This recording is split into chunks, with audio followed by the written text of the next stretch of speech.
I'm so excited to be here to share 3 things to never, ever, ever do with your voice. Now, as I was preparing and came across my notes and looking at some of the former clients I've worked with, my list got larger. It's not just 3 things, it's going to be more like half a dozen or more things that you really should not ever do with your voice. While you're sitting there, start that breath with me. One hand on your heart, the other on your solar plexus, taking a breath through your nose or mouth, past your lungs into that solar plexus muscle. So that right hand on your belly moves forward with your inhale. Let's start there together. Breath in and release. And breath in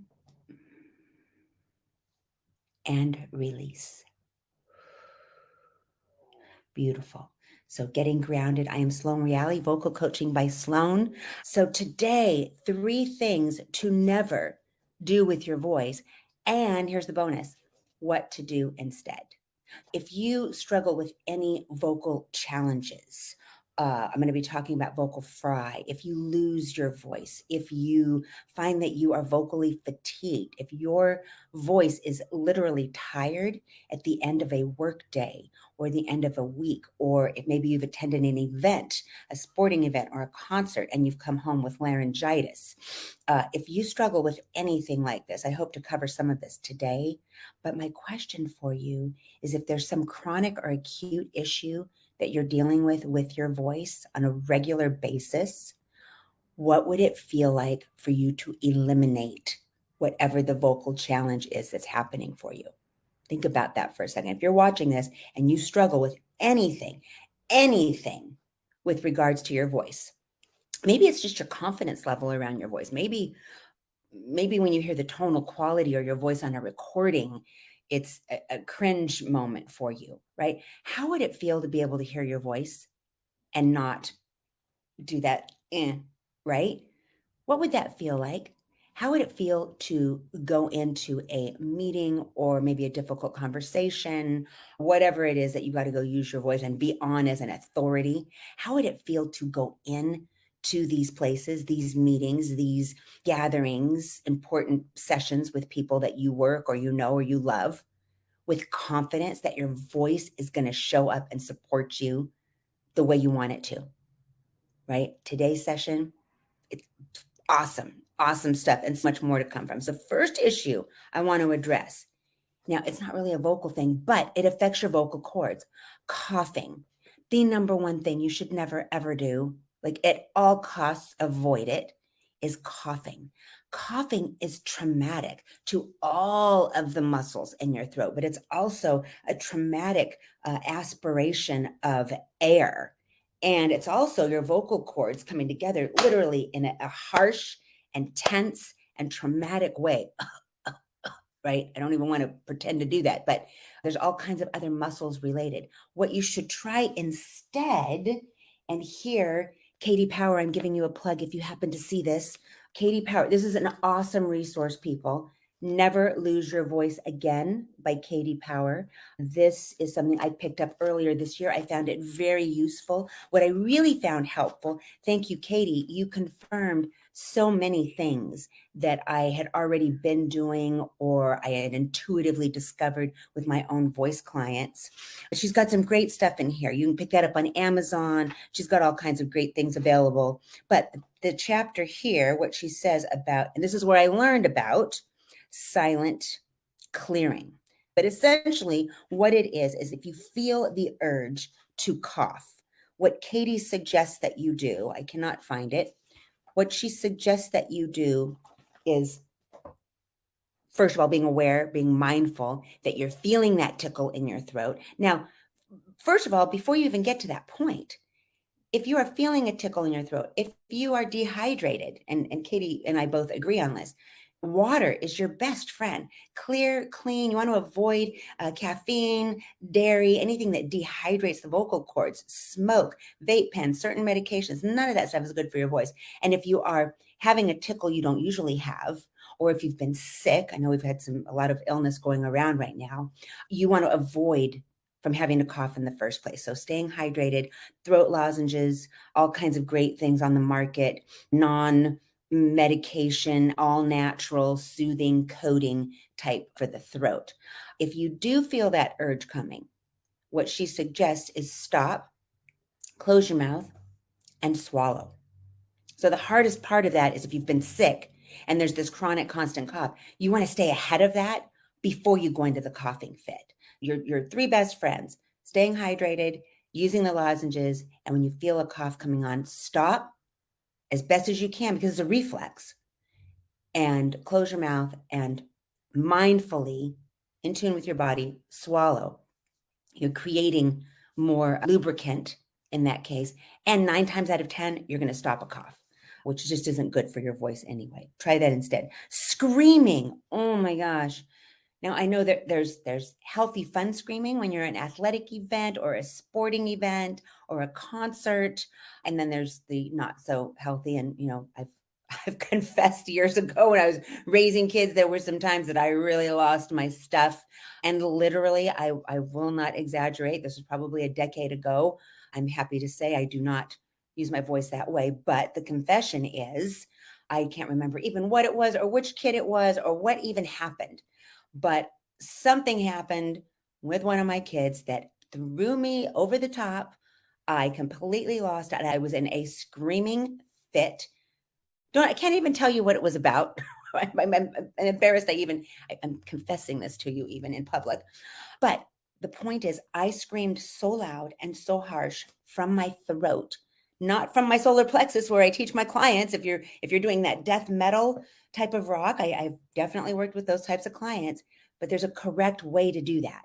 My point is, if you absolutely must, hopefully if you're at some fun event and you are really excited and you just want to cheer for your winning team or your star or your artist on the stage, whatever it is, the way to do this is from the solar plexus. We've talked a lot about breath work, drawing that air from your solar plexus up through your body and creating an exit for that right here. It's a 2-part formula. If you absolutely must, you have no self-control. No, I'm just kidding. But if you're excited and you're at an event and you are starting to get really loud, I was in a meeting yesterday presenting, and a gentleman, he's a coach, an athletic coach. I presumed it was maybe for kids or college or something. Anyway, he was asking me why he loses his voice when he's coaching his teams almost consistently. And this is the remedy for that. 2 parts. Make sure you're breathing that solar plexus, that you're drawing all that air up, and that you're creating an exit to release it all using that open forward placement I talk a lot about. Okay, here's another one. Vocal fry. I'm renaming this lazy larynx. A lot of air, a lot of energy. And this actually came out of, I didn't know what fry was until I started getting clients that have this fry. You hear what that is? That's energy sitting on my vocal cords.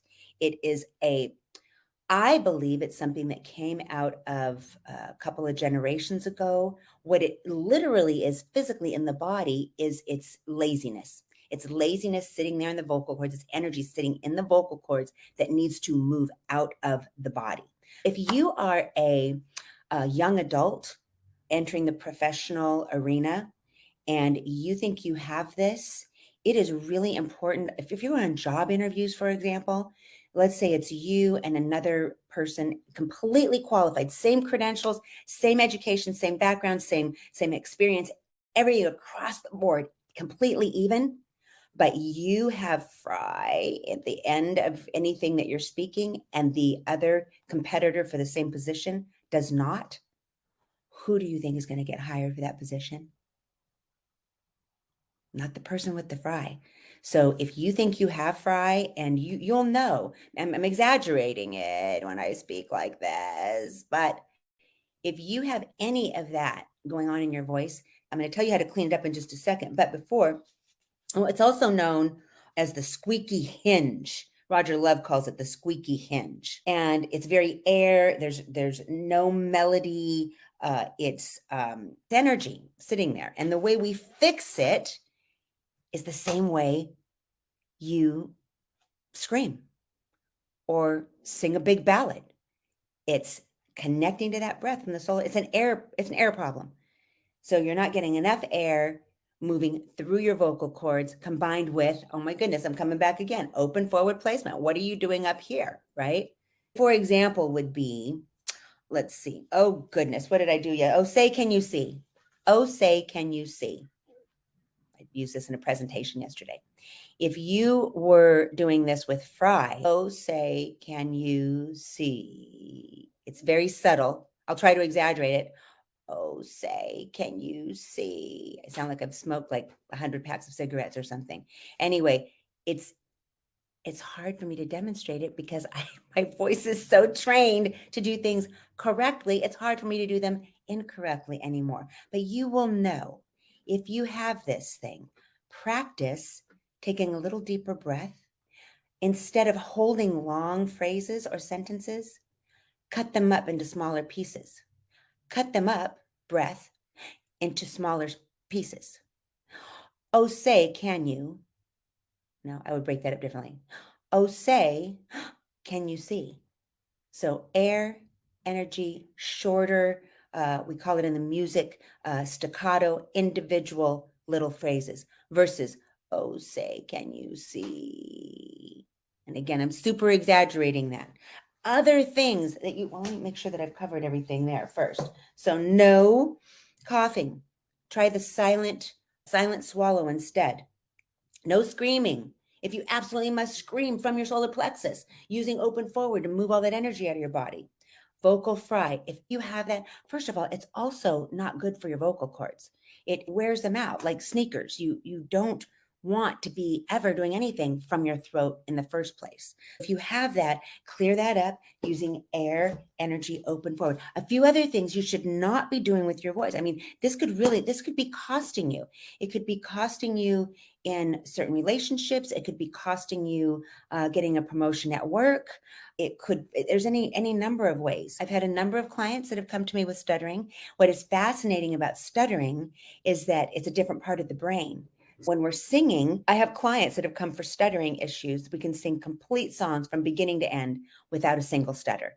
As soon as we go back to speaking, now we've shifted over to another part of the brain. So it really is about what part of the brain and how you're approaching it. And some remedies for stuttering, again, it's another airflow issue. And the success that I've had with clients who have stuttering, challenges with stuttering, are kind of like the fry, slowing things down and breaking them down into smaller chunks, being really mindful of when we're taking the breath before we go into the next sentence or phrase. You notice what I'm doing there? I'm actually taking a breath and moving all that air through my vocal cords. It's a complete connection, this yin and yang thing going on with my solar plexus muscle drawing up and releasing. Beautiful. Most of this is related to airflow. And then there are a couple of other things.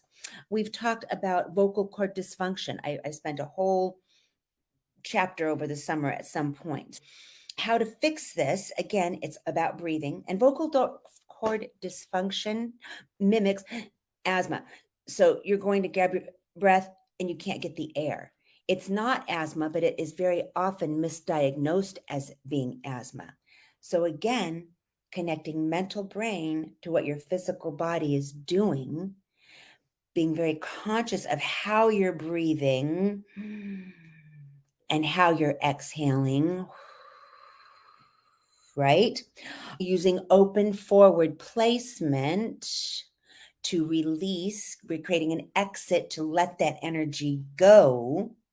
Volume and energy can play a part in fixing vocal cord dysfunction. Just a little extra energy, a little extra volume, connecting all of the breath work that I do, connecting our mental brain to our physical body. If we need, we have a hand actually on the solar plexus that as we inhale, those hands are moving forward on the inhale. On the exhale, your hands are moving back towards your spine.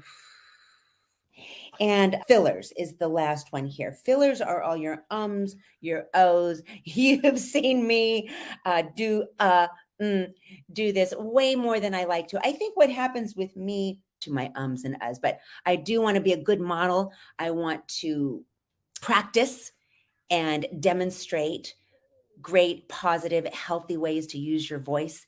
And also, if you are leading meetings, if you are starting to do presentations for large or small groups, I want to be able to model a professional way of doing all of that. So, with that, if you are struggling with any of these issues or any others around the voice, please feel free, reach out. It's a great time of year to be checking out specials for holiday, gift giving, tons of fun stuff. And with that, more videos available if you want to dig a little deeper. If you just have questions and you're not sure if you're struggling with an issue, please give me a call. Reach out. My contact is available all over the place. You can call, you can text me, you can email me your issue. We can set up a complimentary 15-minute call just to discuss whatever your issue or your challenges are with your voice and see if vocal coaching might be right for you. So with that, my love, bless everybody and have a wonderful rest of your day.